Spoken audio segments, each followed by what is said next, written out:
Ever wondered what the very first films looked like? Ever wondered who created them, or who inspired them?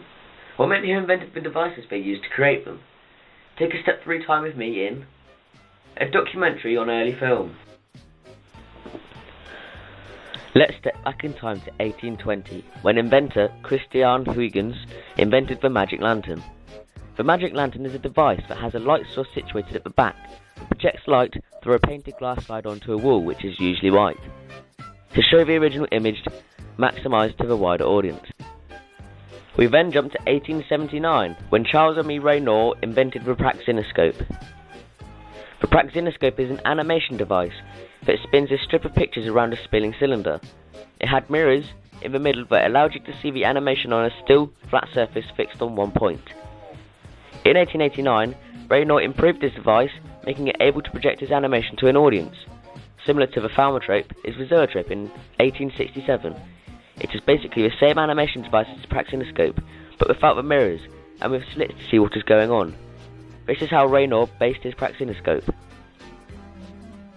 The next major breakthrough in technology was Joseph Nicephore Nief's very first photograph. It was taken in his room, showing all of the scenery from his bedroom window. This was a major breakthrough for film, as all the filmmakers needed to know was to get all the static images animated.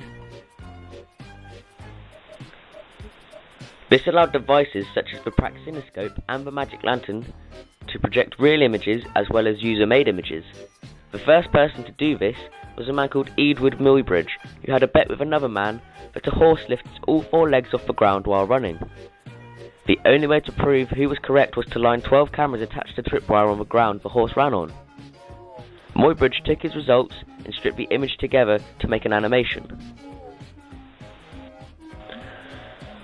We then jump to the biggest breakthrough in film ever, with the Lumiere brothers in 1895. Auguste and Louis Lumiere were the first people to create a film in which people were recorded making real-life movements, that was then projected to an audience. The Lumiere brothers had a device known as the cinematograph, that recorded and projected the film in one go. The first ever film recorded was of the workers leaving the Lumiere brothers factory. The first viewing took place in a cafe in France, showing 10 of Lumiere brothers films. Inspired by the Lumiere brothers was Georges Méliès, who filmed one of the most famous early films, and one of the first films with a narrative. Méliès was an illusionist, but saw filmmaking as an opportunity to create films, using his profession to create a narrative story. His film A Trip to the Moon was a huge hit. In the clip, a group of people are fired to the moon and back, causing a wide amount of attention and publicity for his films. He would have the camera mounted at a fixed point, as a huge painted set behind him would come to life with smoke and a man in the moon being included into that set. This saved the camera being moved into different positions and saved cutting the film. It also allowed Méliès to create the story to be whatever he wished or imagined, as he did not need to find locations for his film, as he would create his own location for the film. Next I'm going to talk about the Lev Kuleshov effect of the late 1910s and early 1920s. The Lev Kuleshov effect shows how you can interpret people differently, even though they have the same facial expressions, by showing what they look at. For example, a man looks at a woman with a child, cuts to a man smiling. The man is a kind man, but if you replace someone with a baby to a lady in a bikini, and then cut to his face, then he is perceived as a dirty old man. The three pictures that Lev Kuleshov used were a bowl of soup, a dead child, and an attractive female. In 1915, D.W. Griffith made the first feature-length film using jump cuts, with the unfortunately racist film A Birth of a Nation, in 1915. The camera moved around a lot more, making it able to shoot in more locations, rather than having people just move with the camera. This formed the basis of Soviet montage cinema. The most famous of these was October by Sergei Eisenstein. This was made in 1928, was a Soviet silent propaganda film. The film features a soldier throwing a grenade down the stairs, but is edited and filmed in a way where he didn't actually throw it at all, to trick the audience. You can see him looking down at the floor, then at the floor, and then at him pulling his arm back, but you don't actually see the grenade leave his hand. You can then see the explosion.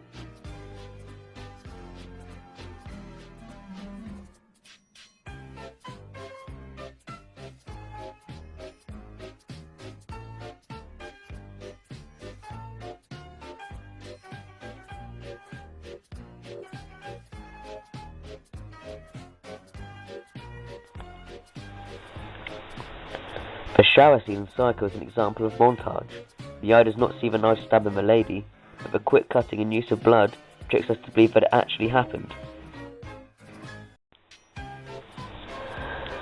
Jean-Luc Godard directed the film Breathless, and it featured unusual jump cuts. Jump cuts are when the film is cut to a later point, but all the characters are in the same conversation, place and position. For example, the woman is talking to the man, and while they have the conversation, it cuts to where the lighting and place is all different, but the characters are still having the conversation as if a second had gone by. This looks bad as it confuses the audience's eye and reminds them the story is not real. You can hide a jump cut by filming an extra piece. For example, a man is looking at a door. You can film the door and then cut back to the man. A match cut is when there is an object or light that is in two different films that link through position, shape and colour. For example, there is a snowball thrown at the camera. As it fills the middle of the screen, a man with a white afro is in the centre of the screen in the next screen, and in the same position and shape as the snowball. The best example of a match cut that we looked at was the one in Hitchcock's film, where the woman screams, but it has the sound of a train instead of her scream, and the tunnel is in the same position of her mouth in the next bit of the clip. A transition is when a scene is connected to another using an effect, for example a fade, a merge or a wipe. It is used in a film to show the ending of one scene and to show the beginning of another. Timing is used to show an adrenaline-rushed feel in action scenes and a slow love scene in a romantic film. For example, if we look at James Bond Quantum of Solace, the cuts are rapid, giving it a rushed feel, and to put the audience on edge. You can't look away, just like you can't look away if you were there. If we look at Lost in Translation, the cuts are very slow, and they seem to last for a long time. This is because it is a romantic film, and it is not used to put the audience on edge. Continuity editing. A shot reverse shot is when there is another over-shoulder shot that goes from one character to another. It is used for when the character is having a conversation. The 180 degree rule is when the camera can be on any angle on the side of 180 degrees of the character having a conversation. It is used in a social network because on the other side of 180 degrees there is a crowd in a bar. A continuity error interrupts seamless editing as it cannot then be continuously filmed.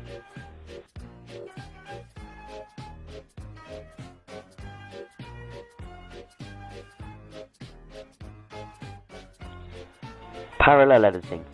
Parallel editing is when two different parts of a story are shown in turns as it happens at the same time in the story. For example, in The Godfather, the man is baptizing the baby, and it flicks back and forth as many other people are killed. Francis Ford Coppola used this to let the audience know what was happening, as two important things were happening at the same time. He did not want to let something left out. The two scenes are both very happy and very sad. They contrast to make a very memorable part of the film. There are multiple ways you can tell the same story from different views. For example, in 500 Days of Summer, they use split screen to show someone's expectations and the reality of the situation. The method is used in 500 Days of Summer when they are on the phone to each other, and three different frames are shown at the same time, in different positions on the screen.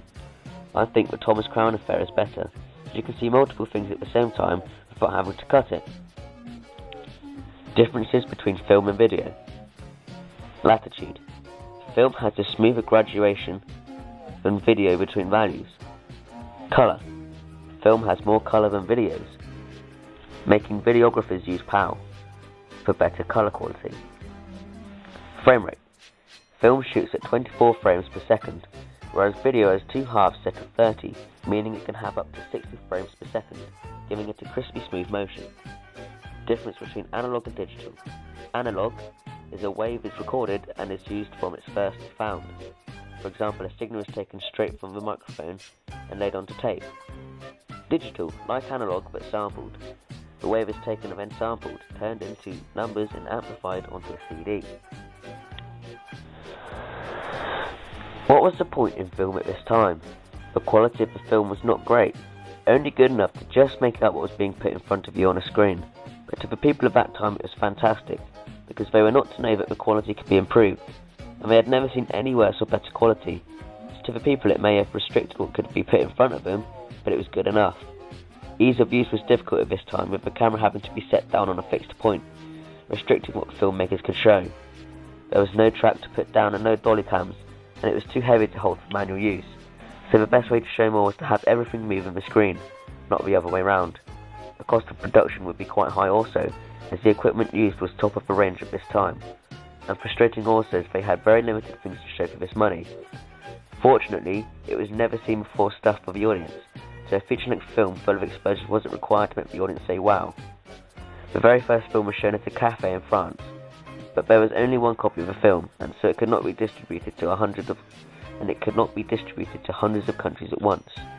The film could only be seen if you were at the viewing when it was there too. We are at the end of the documentary now, as I have taken you with me on a trip to the earliest forms of film and movement, from Victorian toys being twisted in fingers, to projected images on glass, and static images rotated to trick the eye to the very first film.